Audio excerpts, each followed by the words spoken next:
Welcome to One on One. My name is Rick Dandis, and today we are speaking with Paul Metzger. Paul is an author of a book called Deeds of the Valley, which is the story of Elvira, a town in northern Union County, in the White Deer Valley, that no longer exists. Now, I have to confess that I first met Paul a couple of weeks ago at the campus theater when there was a showing of Surrender, which is the movie about Elvira. And much to my surprise, because I didn't know anything about it, it was completely sold out. So there's a lot of interest in the history of what happened, and I found it fascinating, so I'm glad to have you here today. Thank you. Paul, let's begin by, tell me a little about yourself. Obviously you're interested in history, and also I know that you have roots that harken back to Elvira. Well, my journey started very, very young. My grandfather, Metzger, was a farmer, and he had started out over there on the ordnance grounds, part of the White Deer Valley. So our summers, we would go down and visit my grandfather, and I would hear these little stories. And then when I was 12, 13, and 14, he asked me to come help him farm on his dairy farm. Mm-hmm.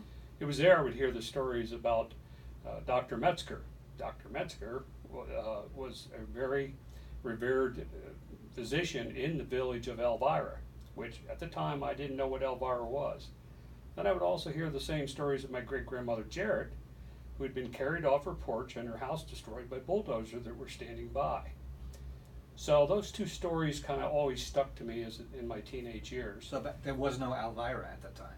It was already gone. Yeah. But I had no clue where it was at. Okay. Nor did I have a clue what the ordinance was. I didn't learn about that till later on in life, really what it was all about. Mm. So that evolved for me into starting to study genealogy. The genealogy, the more I did on my family, drew me to the White Deer Valley. And it kept growing and growing. And then when I started putting Elvira, the ordinance, and my family together, it was addicting. I just couldn't get enough spare time to work on the project. So that's kind of where it's rooted from and where the passion exists. But I realized that I could share this story, my story, with so many other people. All right, so let's put a spot on the map for people who might be watching this online. Elvira is, I guess, a little bit north of where Allenwood is now. That's called the White Deer Valley. Right. There was a thriving village at the time. Right. It was a village that had a general store. At one time, it had a very short period of time, had a bar there until Gregg Township made it a dry township. There was a blacksmith there, a couple other shops. It was like many villages. You really can't say it's a town, it's more of a village, a cluster of homes. Of course, Dr. Metzger lived there. And usually these little... Great-grandfather. Great-grandfather, Dr. Metzger. And this Elvira is just something that has really stuck. It's a very unique name, and it has actually become synonymous with the 8,600 acres, when if you look at the actual town, if you were to drive through it, what at that time was Route 44, formerly the Culberson Road, there was probably only 15 houses at best on this little short. But many times we generalize. If a post office exists in a particular location, then you generalize, okay, I'm from Elvira, when you might be a half a mile away, you might be a mile away. Yeah. So it kind of always evolves around a post office, which Elvira was at one time. It had its own post office. It started out as Wisetown, but its first official post office was Elvira, and that's when the name changed. Okay, so the war broke out. What happened? Well, it was March of '42, and there was already suspicion amongst many of the residents in the valley that something was going on. There were surveyors around, and people asked, they were told, well, we're building a new highway, or we're doing this, or we're doing that. And there was a lot of uneasiness. And finally, there was a notice that went out to attend a meeting at the Stone Church.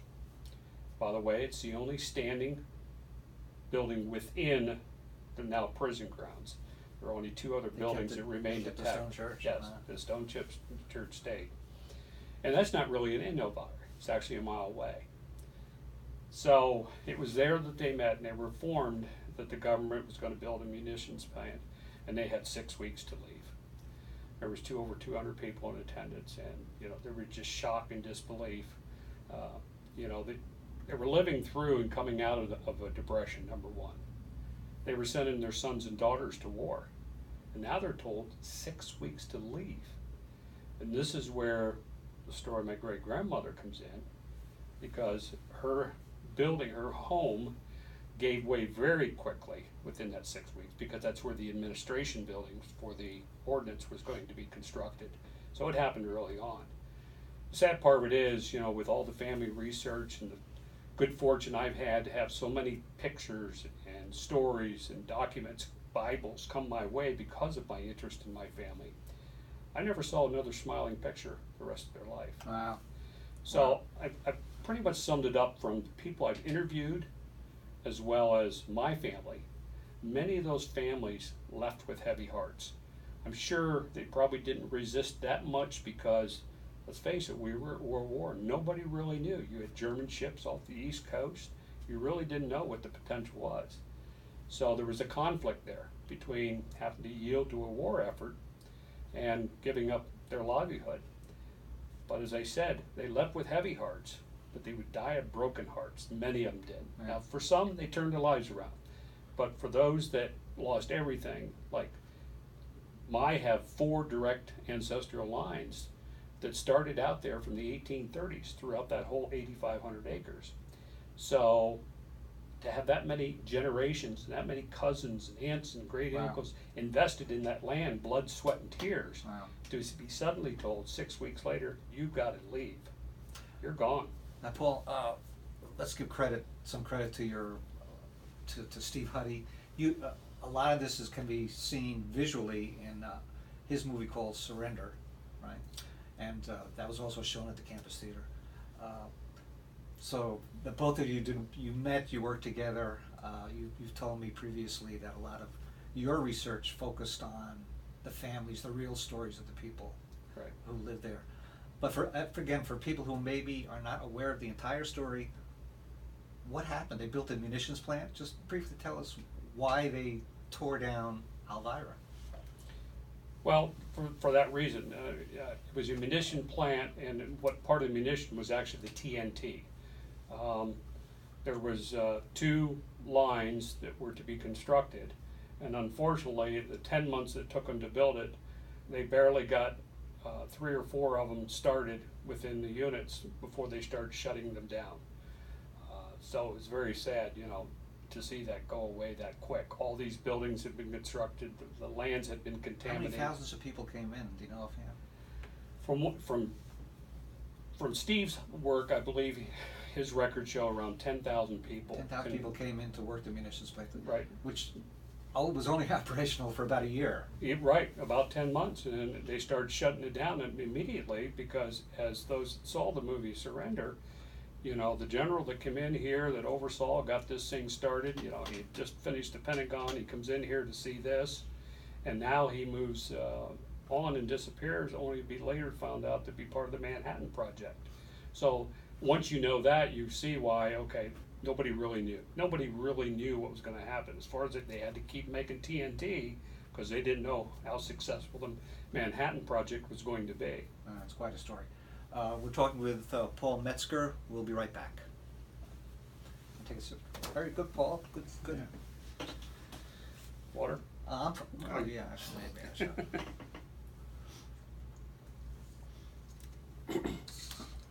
So I'm going to make sure I show your book. Yeah, when we're done, make sure you show it and make sure I can grab a screenshot of it then. And so I think we'll talk now about, and you touched upon it, when the government left. And I know some people tried to get reparations and the situation there, and then I guess what it is now, which is game land. And do you still have relatives there? Do you still have relatives in the area who their generational tree goes back to Elvira? Oh yeah, yeah. There's many people that tried to stay right there in the. I mean, they love their valley. We'll save that. You want to give up the good stuff. Don't give me, save the good stuff for when the tape is wrong. Okay, we're back with. Okay, can I start? Yeah, it's never stopped. Okay. We're back today with Paul Metzger, the author of a book called Deeds of the Valley. I want to show it to you. This tome is essentially the story of Elvira and the people who live there, and it goes all the way back, right, to. I try to take the research back to the new purchase of 1768. Okay. And So the 1768. So the town had been around for a couple hundred years, and it was destroyed. The town was essentially razed to the ground.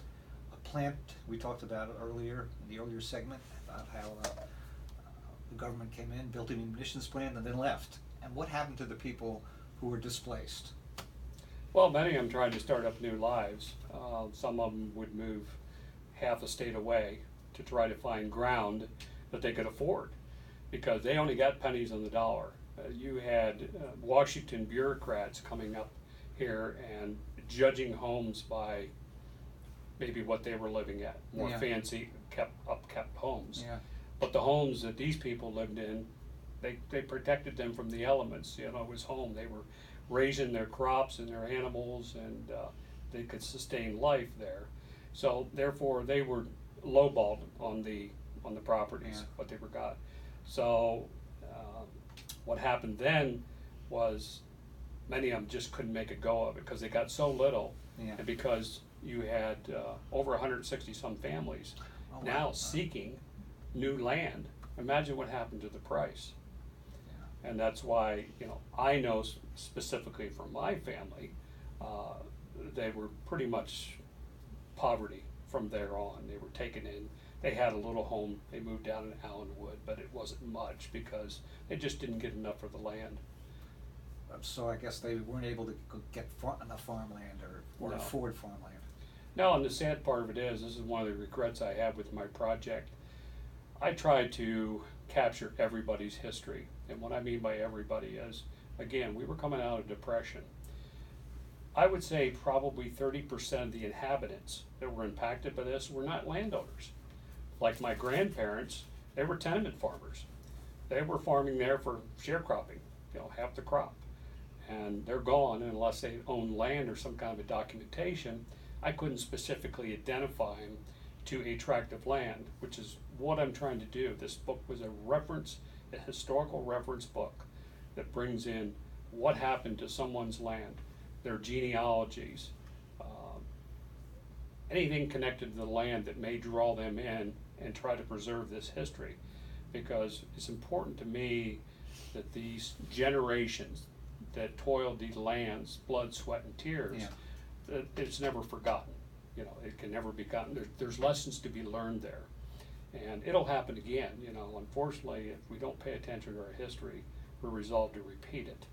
And hopefully people are more wary of what their government's doing and asking questions. One of those issues was, and it never changed, there was hardly a word that changed with all the people that Steve and I interviewed, as well as myself, knowing my family, where they were promised in that stone church that when the government was done with the land, they would get it back. That didn't happen. There was nothing in writing. The government denied it. I try to be careful when people say things. I need more documents, more Yeah. proof. But when Yeah. you consistently get the same statement from so many people, you know it to be true. And unfortunately, they were supposed to be, I guess there was like levels of 5 who would get the land. But it was pretty obvious in Steve and I's research, where we literally crawled around the grounds. I understood why the land never really could go back to a lot of people, because it was heavily contaminated. But there were areas that should have gone back. White Deer Golf Course, one of them. My family owned that from 1838. Wow. First, the 9-hole, and where the clubhouse sits. They were in there then, and it should have gone back to them because it was outside the fence. It was in a buffer zone. It was outside the fence that was being patrolled.